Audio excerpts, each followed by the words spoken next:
Hello, everyone. Thanks for joining us for this presentation on two more chapters of the book, Introduction to Spiritism. This is Luiz Lima. I am in Central Florida, and we'll be talking about classification of spirits and worlds. This is a very interesting topic, at least for me. There's a lot of details, a lot of interesting things that we are going to discuss today. So follow along, let's go through it. There's a lot of information coming up.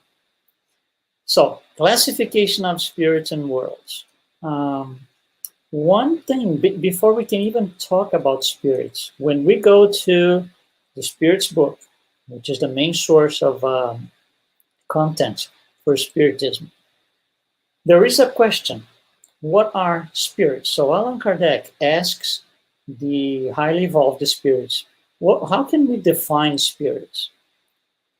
And the answer is very interesting. The answer that they gave us is the intelligent beings of creation.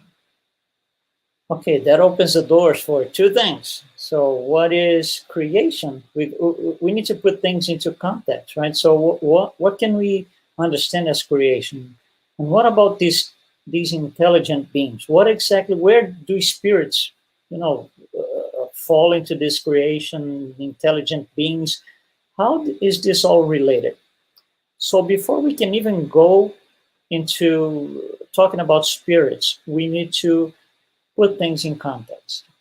So we are going to start from the very beginning, following the teachings of the spirits by Allan Kardec, and we go to creation. Creation is a huge thing, of course. It all starts with God. From God, which is defined in Spiritism as the supreme intelligence and the first cause of all things. So from God, two things come out. One is called spiritual principle. This spiritual principle contains everything that one potentially is going to be intelligence and spirit. We're going to go through this in a little bit more details. And the other thing that emanates from God is what we call the universal cosmic fluid.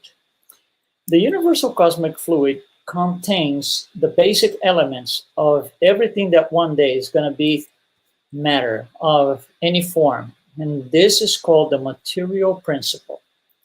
So far, from God, we have two things: spiritual principle and universal cosmic fluid, which contains a material principle in it. The entire creation comes from the interaction of these two. The spiritual principle will interact with the material principle, and that's how creation starts, and creation is formed. Now, the spiritual principle, when it goes to, I would say, interact with the material principle, it's a learning process. It has to go more and more and more. It keeps learning more, until there's a point that it becomes so much more intelligent that we call intelligent principle.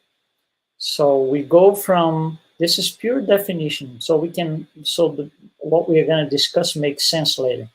So spiritual principle becomes intelligent principle after the spiritual principle learns how to infuse life in inorganic matter. When the spiritual principle gets so intelligent that it is able now to infuse life into organic matter, then it becomes what we call the intelligent principle. And this one continues its interaction with the material principle. Of course, now it's going to create much more advanced and intelligent things. So that's how the entire plants kingdom is born, animal kingdom, it all goes through here. Until a point that the intelligent principle becomes so intelligent, so more advanced, that we call it spirit. And the transition from intelligent principle to spirit happens when the intelligent principle became so intelligent that you will individualize and you will start generating individuals, and those are these spirits.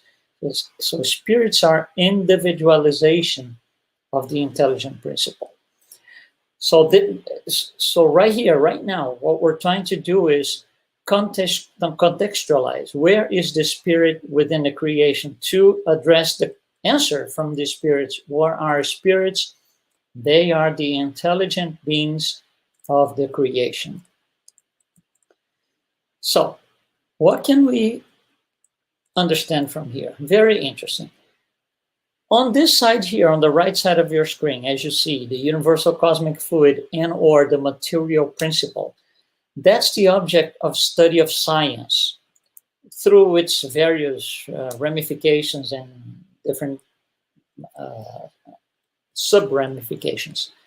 So everything related to material principle is object of study of science. Anything else that you see here in green is object of study of Spiritism. Spiritism does not study what science studies. We use what they have found. We use their knowledge. The knowledge that science brings out, we use that to understand evolution of spirits and stuff like that.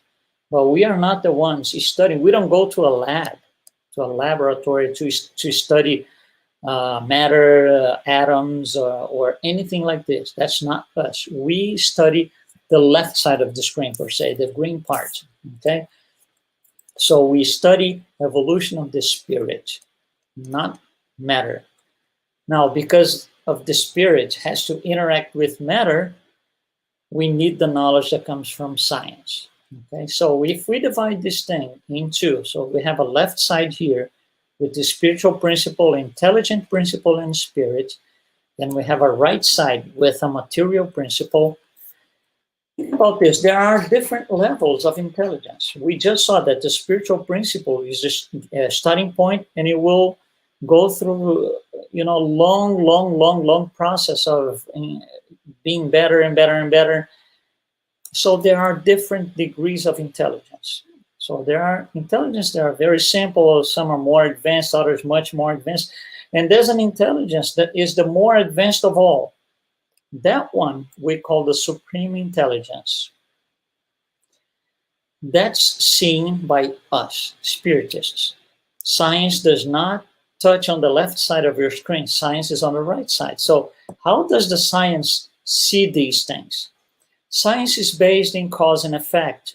Science looks for the truth, right? Academic science is looking for the truth. So when there's an observation, an event, we want to know how. We want to know the causes to that. When we find the causes to that, we want to know the cause of the cause. And then the cause of the cause of the cause, and it goes like that until we get to the very, very, very first cause of all things. So you see, if you look from the scientific point of view, you're looking for the first cause. If you're looking for, from the Spiritist point of view, you're looking for the supreme intelligence, but they are the same. That's the beauty of that definition of God. It's the supreme intelligence and the first cause of all things, because it satisfies both sides of the screen. It's a great explanation for us and for science. It's a beautiful thing. So we need to understand this, where the spirit falls in place here, so we can study it properly and use the correct vocabulary. So coming back to this here, everything that one day is going to be matter comes from the material principle. So there's a trinity here, which is God, spiritual principle, and material principle. Spiritual principle and material principle interact to form the creation. If you go a layer deeper, matter comes from the material principle. So there's another trinity here, which is called the universal trinity. It's in the Spirit's book, question 27, God, spirit, and matter. That's going to be an important piece of information to understand these chapters that we are going to discuss, 4 and 5 of the book, Introduction to Spiritism. So all of this is just to put things into context. So after this, a bunch of questions come up. Okay. And that's what the book is going to discuss. So I put some of the questions here. What is the origin of the spirits? Where is the nature of spirits? What is their form? Do they have a gender? How do they, move around? Is there such a thing as destiny? Do spirits evolve? Are they pre-existing to the body? And what happens after death? These are questions that we need to look into and discuss according to the book. So let's go one by one. Okay, first question. What is the origin of the spirits? We go back to our basic drawing, right? What is the origin of the spirits? We saw that the spirit comes from the intelligent principle. So the origin of the spirit is on the left side. There's nothing to do with the right side of your screen. Now, we Spiritists, we usually like to refer to spirits as immortal spirits. Like if we were putting emphasis on the word spirit, so we use immortal spirits. If you come to think of it, it's redundant, because mortal can only be a thing on the right side of the screen. Mortal depends on a form, a physical form that was transformed. That's when things die. Actually, they get transformed. So the spirit can never be mortal, because mortal is for matter, for molecules that bind from it, they're bind one way and then they're bind another way. So mortal is for material things.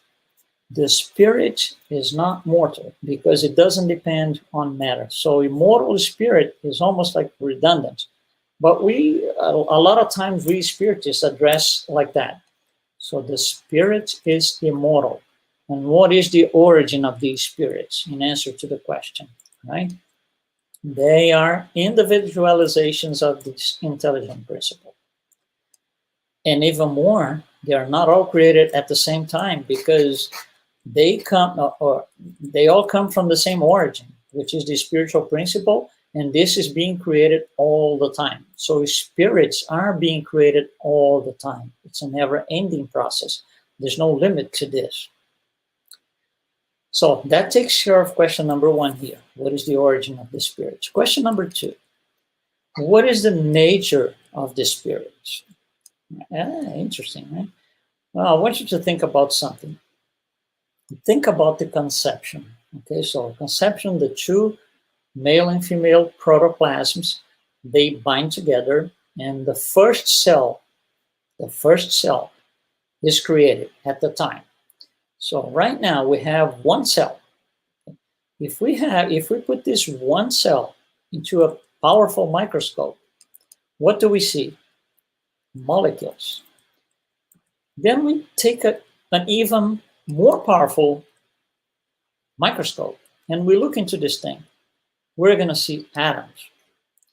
Then we go deeper. We look into, we find an even more powerful microscope and we put these atoms so we can see what's in it. And what do we find?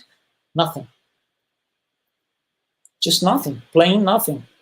The microscope is not going to show anything, because it's just pure energy. You see, that's what we are, pure energy. It's not matter. It's not from the material, universal cosmic fluid, material principle. We do not come from there. We come from the other side of the screen, the left side of the screen. We come from the intelligent principle. So even science can find this, because subatomic levels are not seen by science. We don't have instruments to detect the spirits. And by the way, that's not the purpose of science.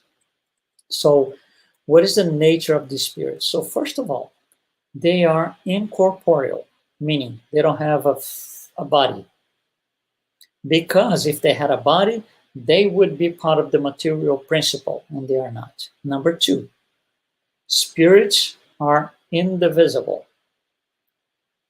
Of course, for something to be divisible, so you can divide things, you have to have a form. You have to have matter, some sort of matter that you split in two.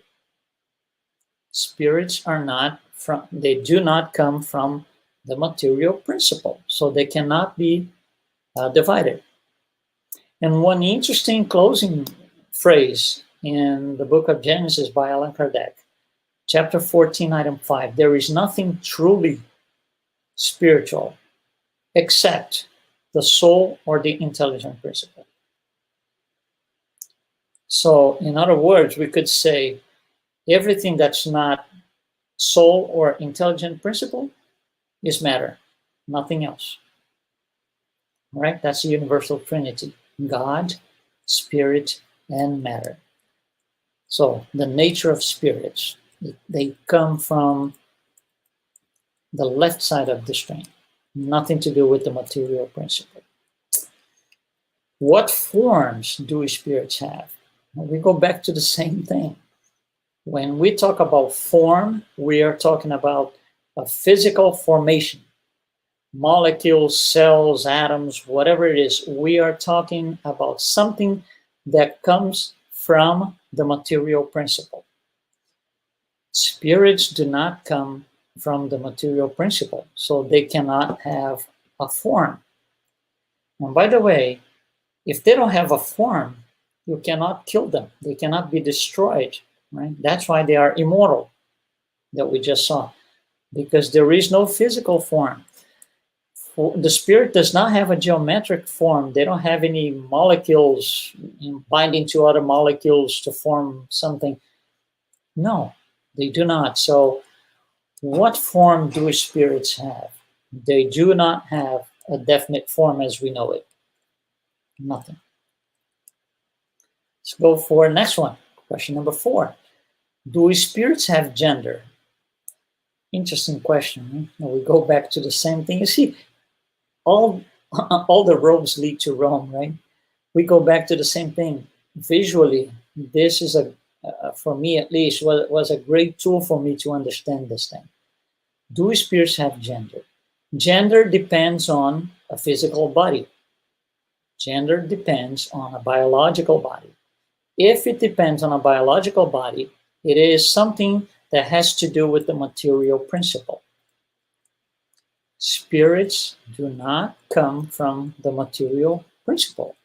So, when we talk about gender, male body, female body, that's not a spirit. Those are material formations. The spirit might form a masculine body now, then a feminine body later, but the spirit itself, as an energy or as an entity, does not have a gender. So gender, as we know, depends on the structure of the physical body. So they don't have a gender because they are not coming from the material principle. Let's go to another question, question number 5. How do spirits move around? That's interesting, right? So they don't have legs, right? How do they move around?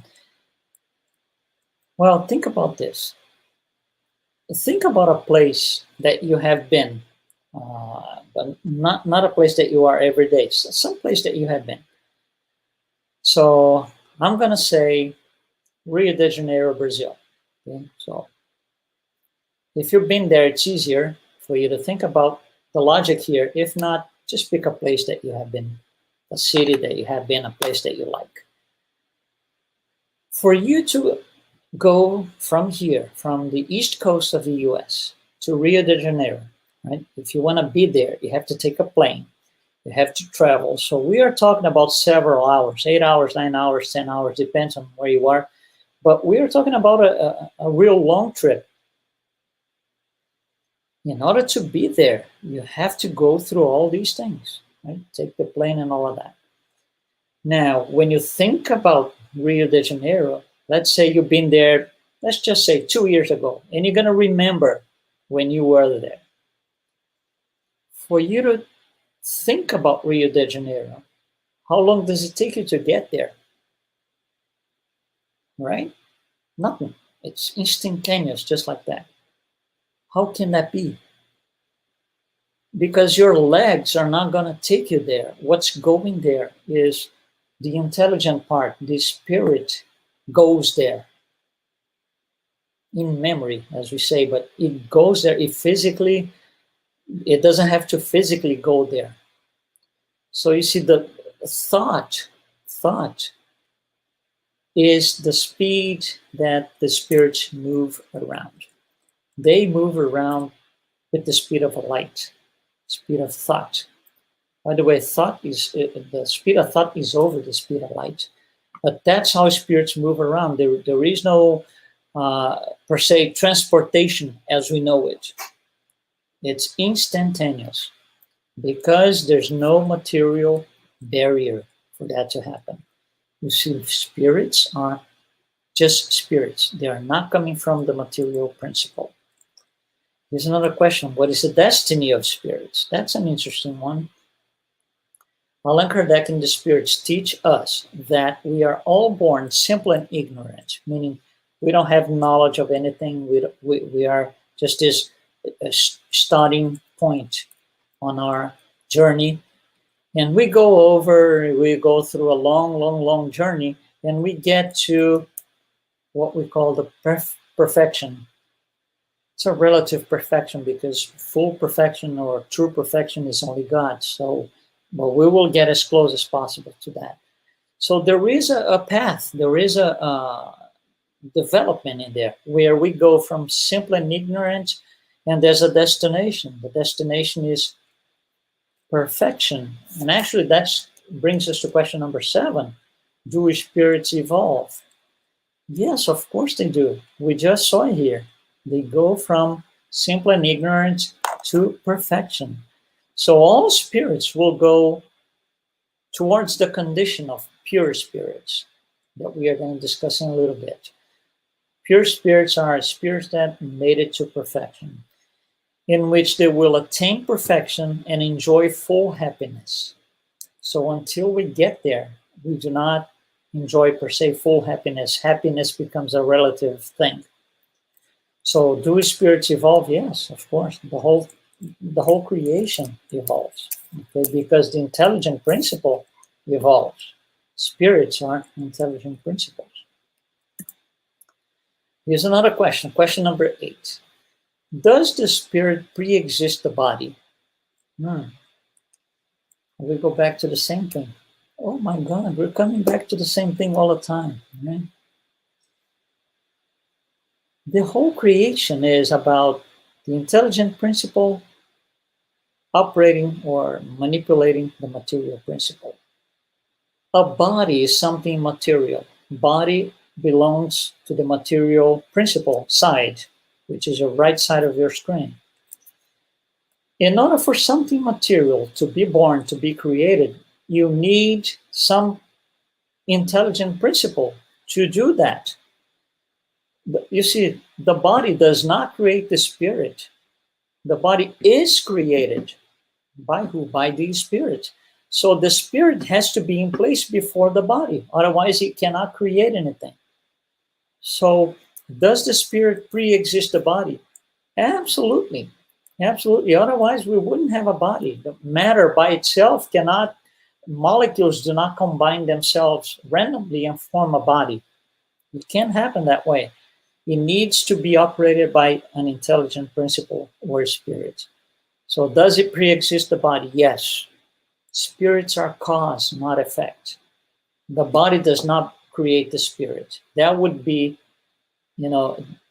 if that was the truth, the spirits would not be the cause but the effect. But no, the spirit, the intelligent principle, is the cause of things. Okay, here's another one. What happens after death? So we died, and what happens then? Well, that's a very interesting question because we have lengthy information from the spirits on this. Codification itself has a lot of information on it. So we are here for a certain lifetime, what we call an incarnation. At the end of this incarnation, we're going to discarnate, we're going to be in the spirit world, And we call this the wandering state. The wandering state means we are gonna evaluate what we did on the previous incarnation. We are gonna work on the things that need to be worked. We are gonna go over what we learned, go over what we did right and wrong, go analyze our choices, and plan for the next life based on the previous life. So what do I have to do to be better? I was there and I did this thing that wasn't right. How can I avoid being wrong again? That's the wandering state. And then we go to another life. After that life, we go back to wandering state. So it's an alternation of things: incarnation, wandering state, incarnation, wandering state, until we get to perfection. When we get to that point, we call pure spirits. We're going to explain that. When we get to that point, we no longer need to be incarnating, unless we choose it as a mission. But then we get away from the cycle of incarnation, wandering state, and so on, so on, so on. So what happens after death? We go into a wandering state. It's a state in which a spirit on the spiritual plane is, while awaiting a new incarnation in a physical world to which it is still connected. So the spirit is going to work on itself and plan for a next life based on a previous incarnation. So in order to explain all of this in more details, Allan Kardec proposes to the spirit something that he calls the Spiritist scale.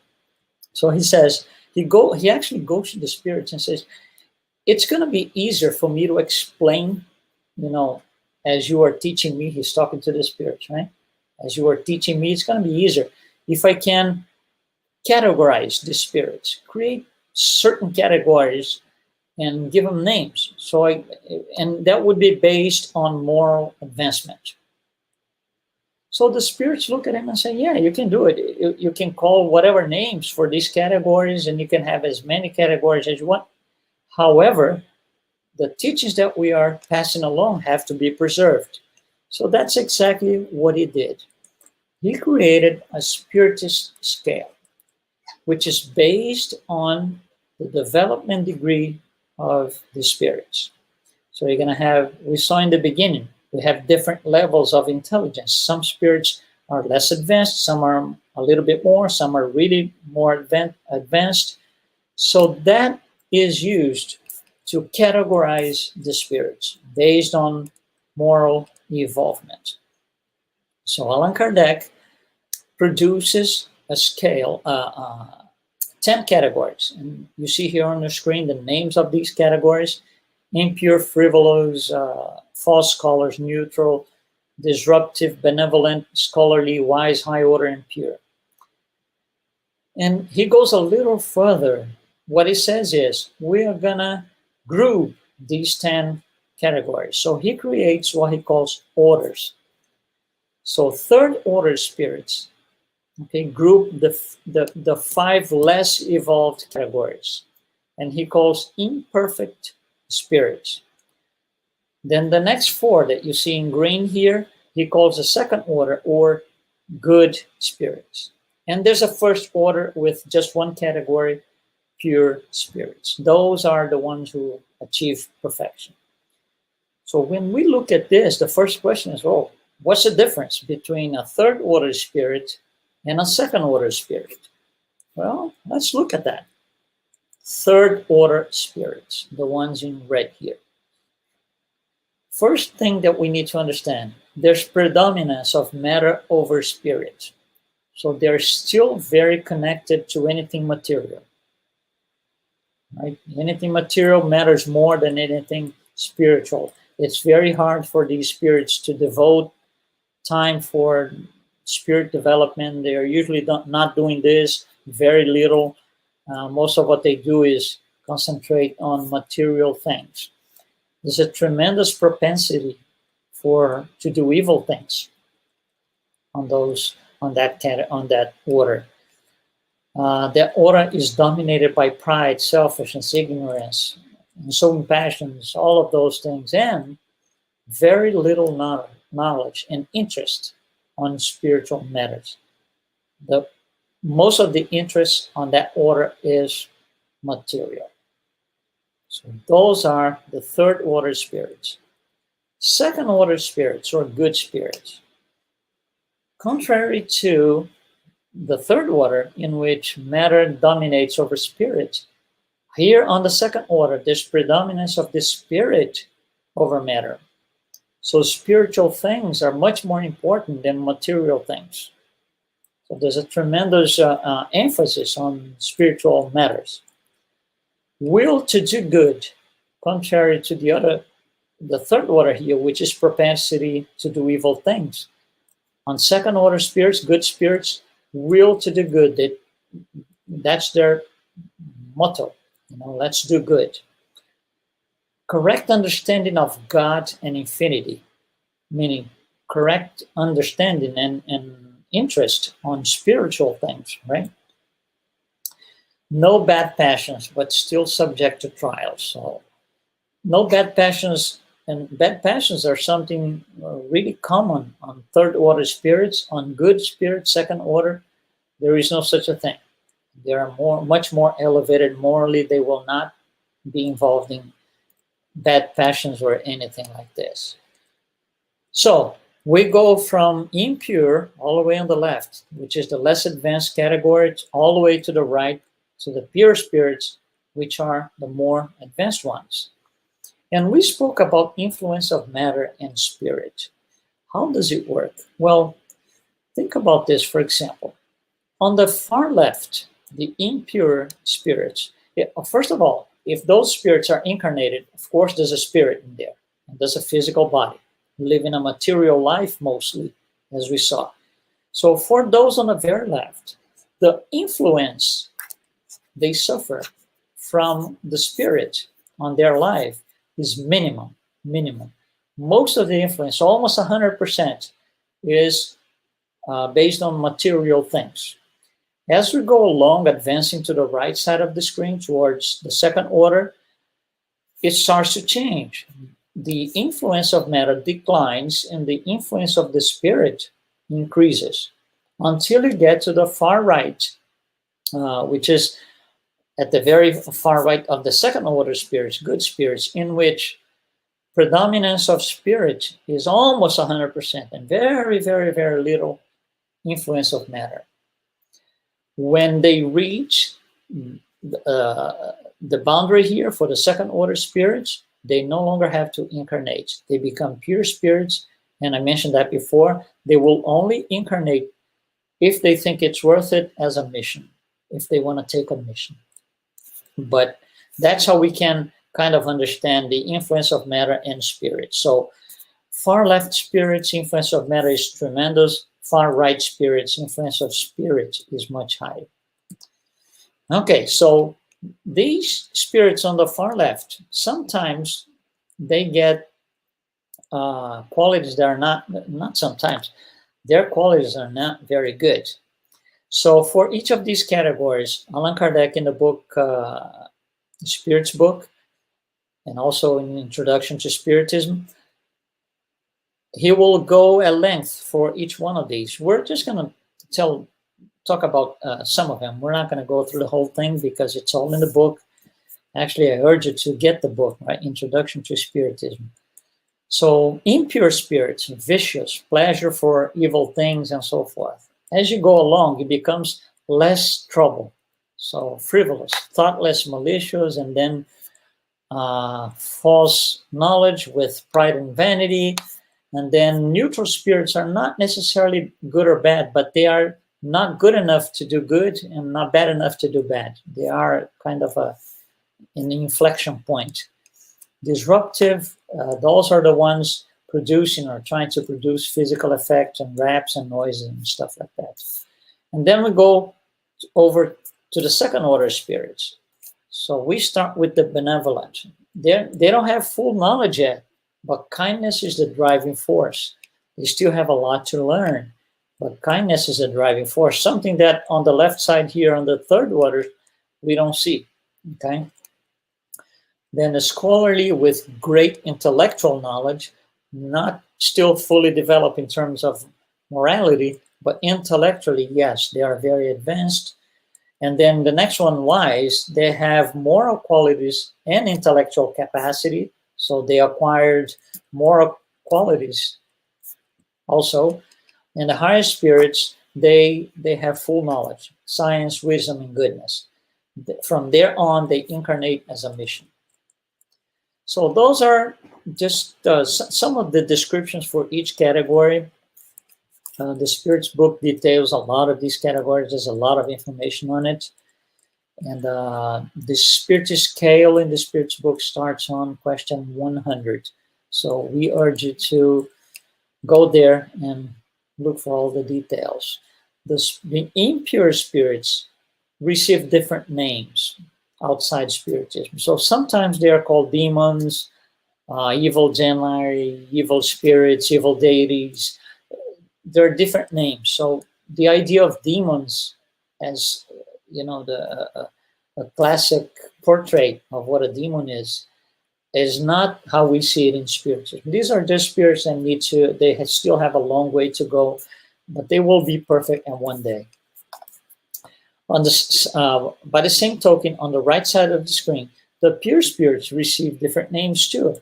So sometimes they are called angels, archangels, seraphim.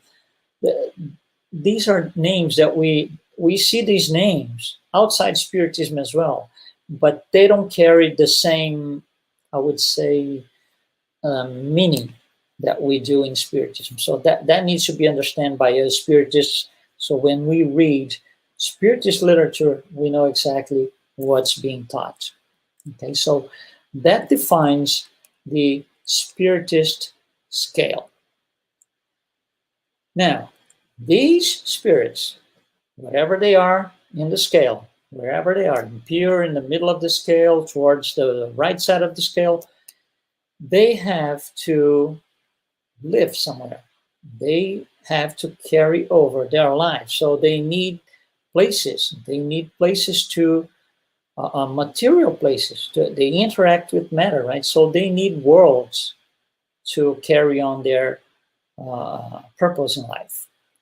So there is also a category of worlds. The Spiritist scale that we're going to put it here so we don't lose sight of it is defined by morality, moral advancement.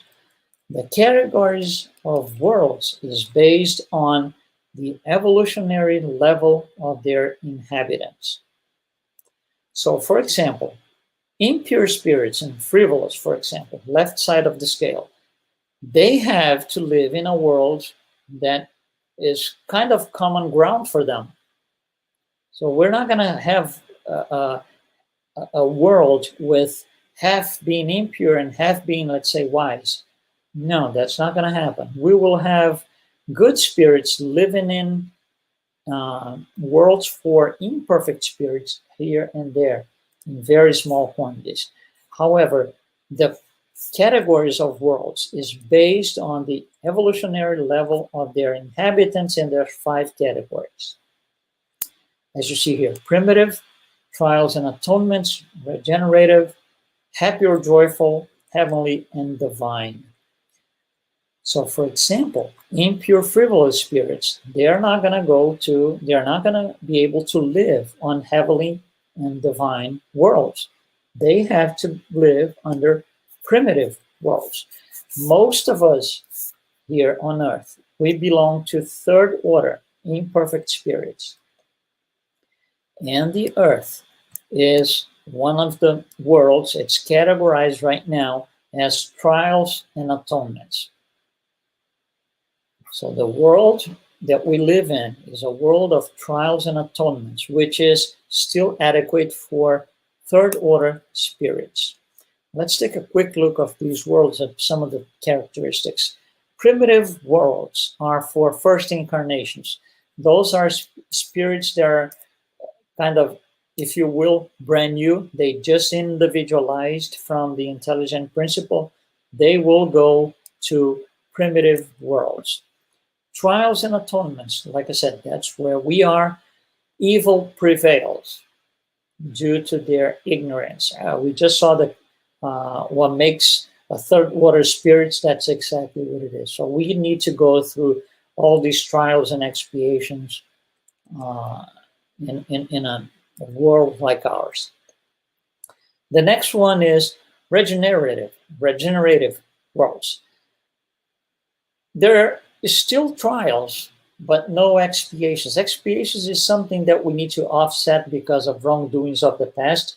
That does not happen on these worlds, but there are still trials. We still have to be tried. We still have to be tested for some things. The next world is happy or joyful. So here, good prevails. There is nothing bad. This is for good spirits. This is adequate for second order spirits. So good prevails. It's for highly evolved spirits. And for pure spirits, we have the heavenly and or divine worlds. These worlds house pure spirits. So there's a lot of information that we can extract from Introduction to Spiritism, chapters 4 and 5. That's what we see. I encourage you to actually get the book and read. And on the book itself, as you go through the chapters, you will see references to certain passages in the Codification Spirits book and other places. So yeah, follow those links. Go on and look at those things, because the way the book is presented and the way that the logistics of creating each chapter is fantastic. So if we follow the recommendation, all these links into Spirit's book, we're going to have a very interesting overall piece of knowledge. So thank you very much. I hope you have liked what we discussed here. And once again, I'm Luiz Lima here in close to Orlando, Florida, and we hope to see you next time. Thank you so much.